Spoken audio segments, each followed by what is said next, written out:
Welcome to UpYourStack podcast. I'm Noah Berk, host of the show, and I'm also the co-founder of OBO, an elite HubSpot solutions partner. Every week, we feature some of our favorite HubSpot app developers who have built their applications on HubSpot or have pre-built HubSpot integrations to help you get the most out of your HubSpot tech stack. Thank you for listening today, and I'm pleased to present Daniel from Arrows, who has a really cool application that I'll let him share about in a moment here. And Daniel, welcome. I'm excited to have you on the show today. Thanks, Noah. I appreciate you having me. It's awesome.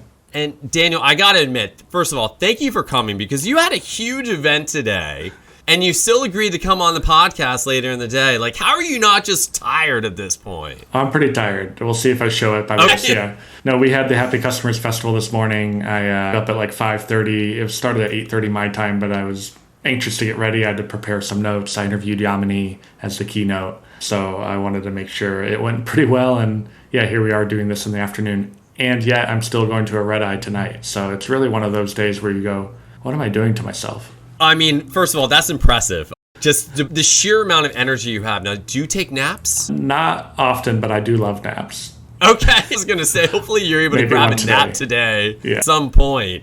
And of course, we're here to talk about your software, your application, what you've done to get to this point. And one of the things I like to start off is, what exactly is Arrows? Yeah, Arrows is a customer onboarding tool. It's collaborative, and it's for teams that use HubSpot. It's built specifically for companies that run their onboarding process out of HubSpot in a pipeline. We add a customer-facing checklist to that pipeline. All the data goes back in HubSpot. You can access the Arrows plan from within HubSpot, but your customer logs into their own portal, and it's really purpose-built to help them know what they need to do and take action on it when they need to do it. That's awesome. And I know a lot about your product today, but I think obviously a lot of the listeners may not. But, you know, starting a company is never easy. There are ups and downs, lefts and rights. Like, you know, what inspired you to start this in the first place? A long time ago, I was the second product manager at Twilio. I oversaw a lot of things, but internal tools were one of the things I really cared about. And so I always liked internal team members being my customer, like serving. You know, we were in a hypergrowth sort of stage of the company, and we hired people to solve problems that I thought often software could give those people leverage, so we didn't need to hire as many people. So that was like what our team cared about. Then later, when we were starting Arrows, we had the name, we had some ideas around tooling that we could bring from those internal tools days to customers and companies now.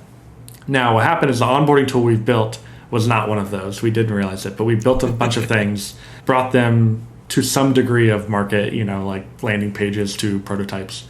And most of them didn't really resonate with people. There were ideas in there that resonated with people, and the people that resonated with them were typically customer success teams. We felt, you know, they were the most obviously interested in our worldview. We're very relationship driven, very much like how do we help customers be successful? Like that's just how we were thinking about things, but we didn't really build stuff with customer success in mind.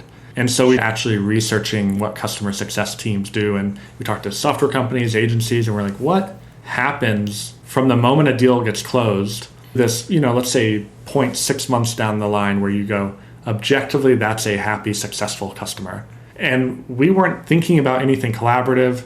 We weren't thinking about, really, we had no idea. We just wanted to know, like, what tools and processes you have in place today go from those 2 points in time. How do you discover a new customer was sold? How do you know what step you need to take next? How do you schedule calls with them? Do you schedule calls with them? We went into crazy detail, and we saw time and again across multiple types of businesses, but all of them basically had some system for tracking progress of those customers. Spreadsheets, pipelines in their CRM, sometimes, you know, reports in their CRM, Trello, Asana, etc. And about half of those situations were shared with the customer. You know, a Google Doc that was shared with the customer to know, have we completed the task we needed to, or we, you know, some project plan. And that was like a light bulb moment for us where we're like, these are companies that we thought were more self-serve if they were software companies or where there was just a couple things they needed to do. But really all of them had much more complicated human-involved processes to make customers successful. And so that's where we were like, well, there's something here we need to go dig into. Yeah. And how long does this journey take you to figure out that should be the product? That should be what you're offering to clients? We started, that was research in probably November 2019. By February, March, we had pre-sold a couple customers on mock-ups that we had. and then rolled it out to the first real customers in July of 2020.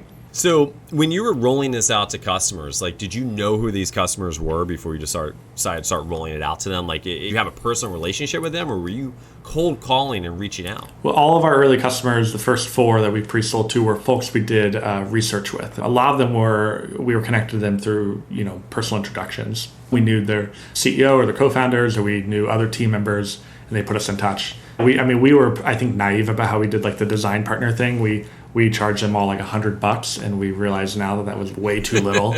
Like, we should have been charging them $10,000, or actually I should have charged them nothing, but made them sign like a fake agreement that they would give us an hour per week to give feedback or something. Like, there would have been a better transaction there. It worked out in the end, but it took us a while to figure out who we were really serving. And what has been the impact on the organizations who have used your application software? A lot of people, I think maybe the most acute pain is they have early churn. They're software companies. Mm-hmm. They spend, customer acquisition cost, CAC is like a big pain for a lot of companies if they even measure it. But they spend a lot of dollars to acquire a customer. And if your customer never goes live, those are wasted dollars. I mean, were they ever even a customer? You could even argue that, but it's wasted dollars, right? So I might spend $1,000 to acquire you, and if you don't go live, you're immediately a churn risk, if not already churning. And so A lot of folks using Arrows are trying to solve that thing. And so we charge on a per onboarding plan basis, because for us, we say, we have the Happy Customers Festival, but we're in the business of creating happy customers. And I want to be incentivized by your company growing your customer base, not by growing your headcount. Right, so I want to charge $10 to $50 depending on the price point and the features you have and all that for and a lot of people roll that into their plan. Like, this is more likely to make my customer successful. On the other end, we have teams that are let's say they're onboarding 100 customers a month with 5 headcount, and they're going, by the end of 2024, we want to be onboarding 200 customers a month, but I can't go 5 to 10 employees. I just can't afford to hire like that. How do we standardize and build a repeatable process that we can scale further? And by the way, we also want to onboard our customers faster and more successfully and reduce the churn problem. But the acute pain point for them will often be we can't hire as much as our planned growth. And so what we often see is the sharper pain, the thing that the CFO or CRO or the team is being tasked with solving, and we hopefully bring some amount of improvement to both. And we see that pretty often. So building this product, you had a lot of different options when you thought of integrating with different applications like CRM, service applications, but you chose HubSpot. Why did you choose to do this with HubSpot and build on HubSpot here? Yeah, so if we go back to that timeline, I mentioned we wrote the first lines of code, let's say March or April 2020. And we did not actually go all in on HubSpot until 2 years later.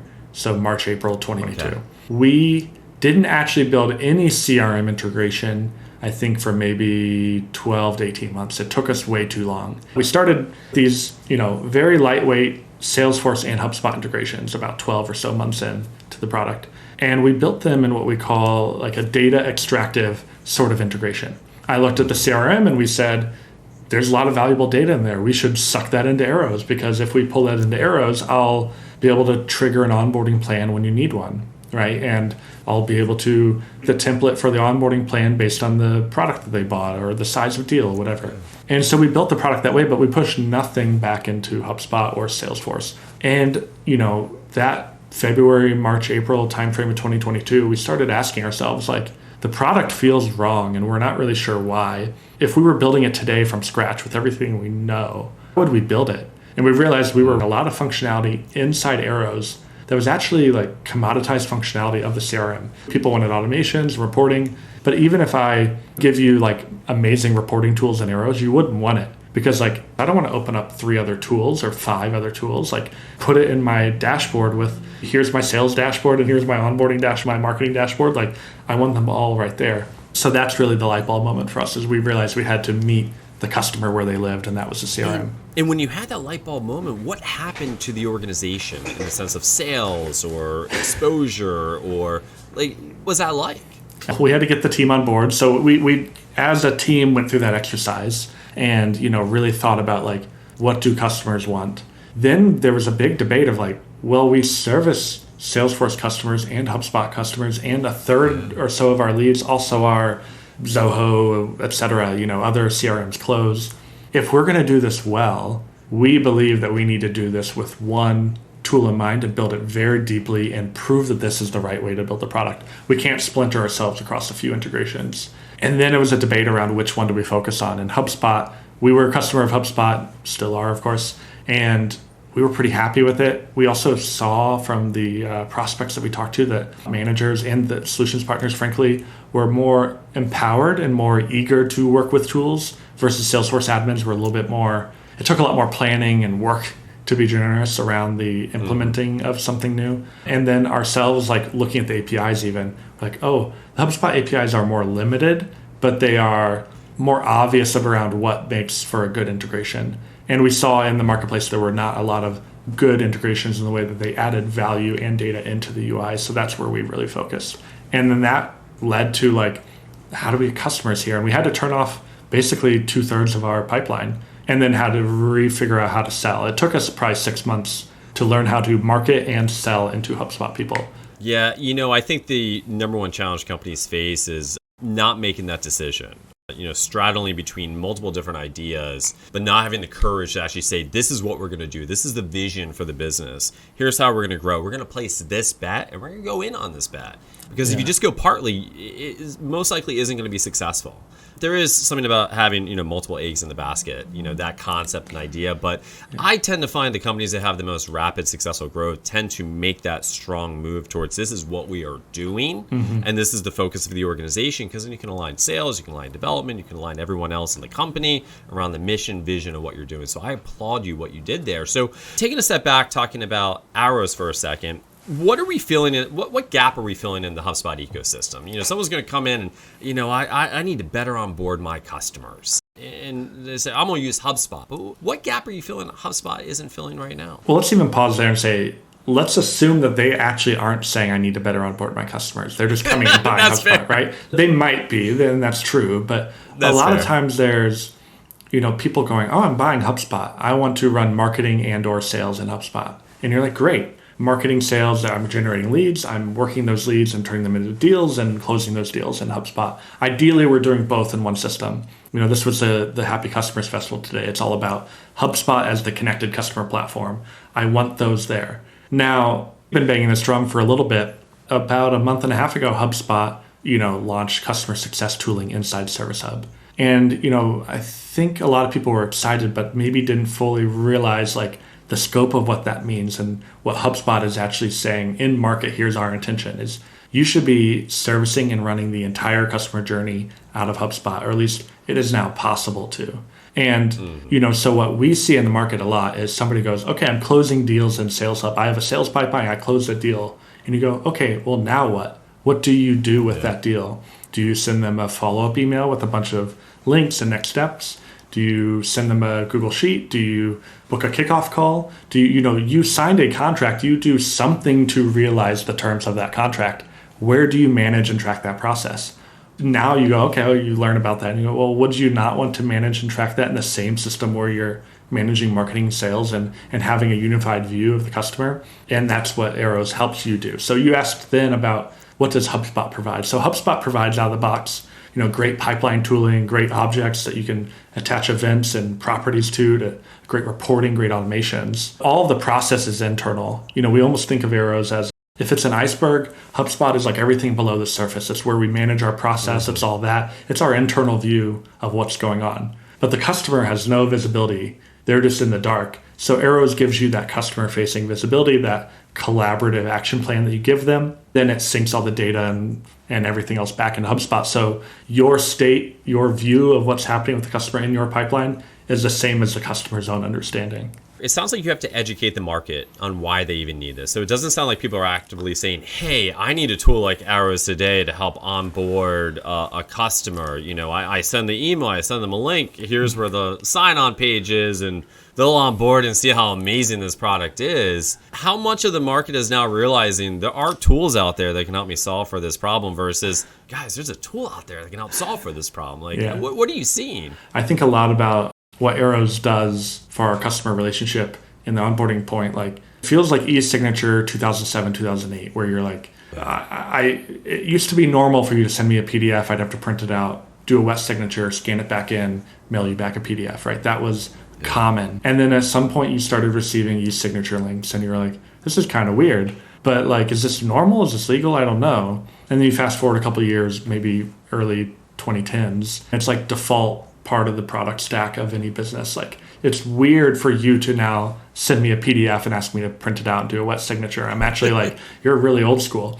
And we suspect that a similar thing will happen as we socialize and all experience this sort of process. I bought a new product, I bought a new service, and now you show me and give me a clear path to go live or to launch or to be successful. Help me take that momentum from the sales process and carry it through the early part of onboarding. I'm going to feel and expect that of more people I work with, more companies I work with. And so can we socialize that behavior? And I think it'll become common. Who is buying this? Who is buying arrows? Is this a chief revenue officer? Is this a customer success manager? Who in the organization is saying, I need this tool? It is, funnily enough, and this is maybe, again, back to like the idea that it's still uncommon. If it's the RevOps team, they've been tasked to go solve the problem, or, RevOps agency, tasked to solve the problem. We don't have visibility or good reporting, or we need a better process around our onboarding team. You're our process person, go figure it out. Sometimes it's this person going like, my day-to-day sucks and I know we could serve our customers better. And then sometimes it's that revenue leader going like, we're just like losing dollars out the back. Like my team's closing them, but we're not bringing them on board correctly, or we're churning and I want to solve that. And have you noticed being in the HubSpot app marketplace and being in the community, is most of the business coming directly from there, like people discovering you? Or is it coming from reps, or is it coming from other agencies, or how are they finding about you in the first place? If people think it's the marketplace, it's not the marketplace. We've been featured in the marketplace. The marketplace does not drive very many installs, or, to me, the marketplace is great as a legitimizer, like, you go there, you see our reviews, you see the installs, you go, oh, this is a legit app. But there's not great discovery. People aren't even, as customers, I think, going to the marketplace very often. But if you search arrows HubSpot, the marketplace has great SEO, of course. We've been very good with content, and the content's very educational. So we try to, we think of it almost like a honeypot content. It's around HubSpot, and it's like, I want to talk to you about HubSpot related topics and how to do XYZ in HubSpot. So the Happy Customers Festival, we go to market with a bunch of other app partners inside the HubSpot ecosystem. We get Yamini, the CEO, to come talk. Kyle Jepson and some HubSpot employees in the sessions. Service Hub GM, Paul Weston, and Colette, who's running the success tooling there. And we try to capture and get HubSpot customers or HubSpot interested folks to come to this event. And then we get in front of them and say like, oh, look at this great integration. And the people will go, I don't even realize I have this problem, or I've been looking for something like this. I didn't know what to look for. And then by extension of having great content, a lot of the solutions partners and AEs and CSMs at HubSpot are aware of arrows, send that content to people, and then that's kind of where the referrals come. Well, Daniel, I have to admit, you're probably one of the best content producers out there. I'm pretty sure I see at least a post from you a day on LinkedIn, and it's always something valuable. It's great to be able to see. I admire what you've built from your content engine, and I think anyone listening to this who's looking at building an app themselves should really start following you on LinkedIn to see what type of content are you producing, because I think it's probably an understatement to say that you're providing a lot of value to the community. You are, and your content's about providing value to the community. And by extension of that, you asked me, where does arrows fit in? When we first started, that first 6 months, that was pretty painful. We didn't know how to talk about where we fit in. We're like, here's this obviously great tool and it's onboarding and it's a good integration. It takes you a while to realize, and you all know this from the solutions partner side, they don't just magically promote you. We've always had, even before we did HubSpot, this idea of being generous, like as a kind of core tenet of the company. So we want to offer value first as much as we can. And if anything, we're bad about asking for value in return. But, it took us a while to figure out how to do that in a way that made sense and met customers in the ecosystem where they were. We had to communicate where we fit in. So it's, we connect and are the gap between Sales Hub and Service Hub. You close the deal in Sales Hub, you onboard them with HubSpot and arrows, and you attach arrows to where you already are in HubSpot. And that's beneficial to the customer for these reasons. That drives retention. That drives possibly a Service Hub, purchase that they might not have had before. There's a lot of benefits to attaching arrows beyond just it being a good integration, right? And here's why. And I think understanding that shared narrative is really, really powerful. We didn't understand a lot of that early on, and it's taken, even now, we have a mutual contact an exec at HubSpot I was catching up with yesterday, and it's like, what do you care about? What are your goals? And now I know when I go talk to his org, the goals that they're paying attention to, and I can speak to those anytime we talk. And I think you just said something really valuable. What are their concerns? What are their challenges? Especially if you're thinking like HubSpot reps, for example. Like they're trying to sell more HubSpot.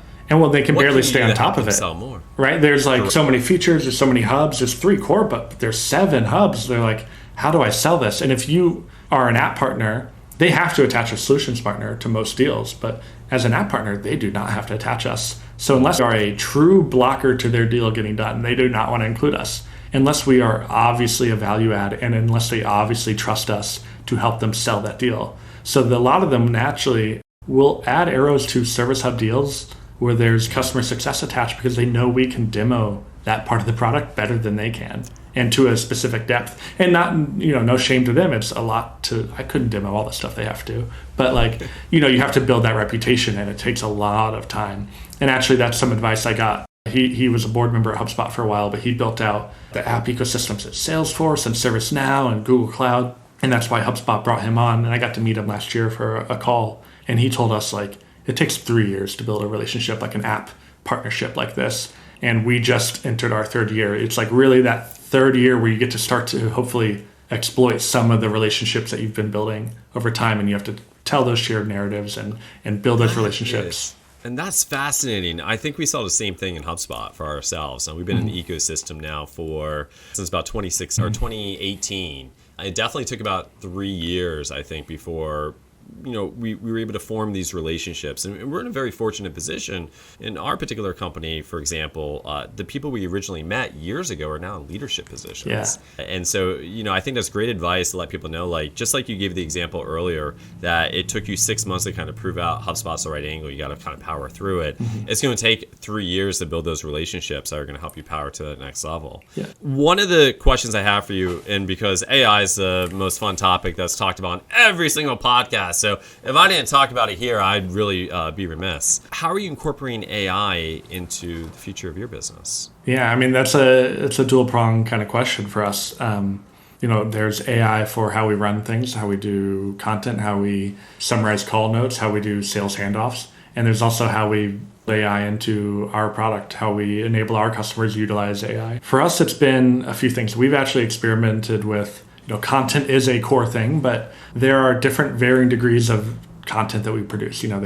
There's copy for emails, there's copy for the website or feature updates. There's very purpose-built how to do XYZ in HubSpot sort of content. AI is not going to generate the steal this workflow type content. It might help us summarize parts of it and clean it up or change it, but it's not going to generate it. Whereas we can take kind of rough notes from a product launch, or blog posts around a feature launch and use AI to help expand it or kind of build it out. So there's a lot of that sort of work that we've been doing to build our own bots and inform our kind of way of communicating into those, and that's been really helpful.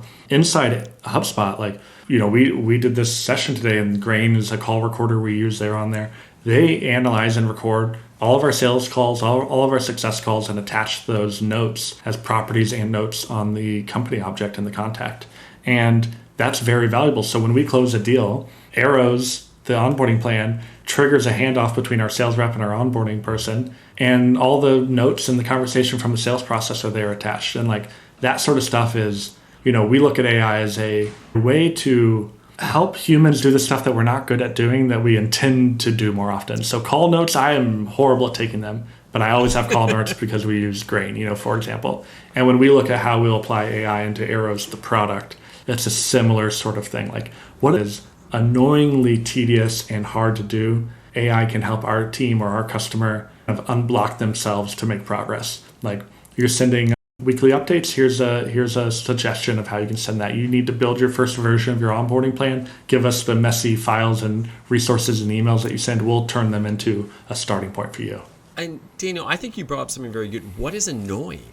What is tedious that AI can solve for? And I think that's a great way of approaching your product development from that perspective. Just making everyone's job slightly easier so they can get more value out of what you built. And Daniel, I like to ask this question. which is going to be really hard for you because you just literally hosted an entire event with all these other great app partners. But if you had to list a couple of app partners, you're like, wow, they are doing awesome things in the HubSpot ecosystem.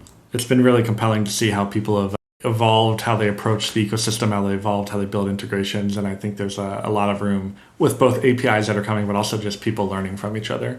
I think I'd be remiss not to mention the Org Chart Hub guys, Daniel and Austin. We all love them. They're just the sweetest guys, but we also just learned so much from them. They were there early and have been super forthcoming and helpful through our journey, and we really like working with them. Today on the sessions, I think Aircall, PandaDoc, and Grain and the sales session, really had some great integrations that really showed how they work well together. Wistia did a great job also, show how webinar data plus video data on your site, like a deep HubSpot integration can actually enrich the contacts as you're, marketing to them at all points of the customer journey. Grain, we use them for a call recording, like I said, and have a very intelligent integration for how they meet you inside the CRM. The Aircall stuff, we use Aircall, but I'm not the daily user, and seeing the integration was whoa, you have this power dialer that's taking my list out of HubSpot that has all these phone numbers and popping them in as a dialer and then allowing me to add tags after I call everybody that then's triggering this workflow. That's the stuff that we think about as arrows. I don't have to have an integration with Aircall or PandaDoc or Grain. We allow you to reference data in HubSpot from HubSpot in arrows. As long as other integrations do the same thing, we all connect to each other, right? So that's how you string it all together. That is great. I think you just gave a shout out to so many apps, and they'd all appreciate shout out today. So I'm going to give one to HubSpot. And actually, more interesting, I'd be curious to say, what are you most excited about HubSpot these days? I'd say pretty hard to underestimate the idea of having customer success and more of that post-sales stuff inside HubSpot. It really is something that I think we're very, very early on. Customer success platforms as a category are a tough category, and I think a lot of people buy them. We see it all the time. And then 6, 9, 12 months later haven't implemented it or have done a poor implementation. They have data that's out of sync and everybody's like, why is this not back in the CRM, et cetera? And so as HubSpot really rolls that tooling out, it's going to allow people to invest even more resources in HubSpot. They'll have the success team in there. They'll probably put the service team in there more often. They're going to invest in getting product data in there for software companies. And then, by extension of that, a lot of the health score stuff that they're launching is pretty cool. So I'd say that's the thing where holistically it's going to have the biggest impact. It's going to take a couple of years for it to really show up, but I think it's really exciting. Daniel, this has been awesome. Thank you so much for your time. Considering you've been up since 5 a.m. this morning, thank you for coming on my podcast today and joining us. And I think all the information you share is beyond valuable, whether or not you're a HubSpot company that's a company using HubSpot, whether or not you're an app partner within the HubSpot ecosystem, maybe you're building something yourself. I think the advice that you've shared today are just absolutely fantastic for anyone. And again, thank you for sharing it with our audience. So again, thanks for joining us. We're going to wrap it up today. Again, Daniel from Arrows, if you'd like to learn more, check out their website. It is awesome. If you are onboarding customers, by all means, you should be checking out Daniel, Arrows, the product they built, how it's been integrated. At least take a look, and if anything, get a demo of their product. UpYourStack is a weekly podcast featuring HubSpot app partners and developers. I'm one of the co-founders of OBO, sponsored by the OBO Group, a HubSpot Elite Solutions partner. Again, thank you for joining us.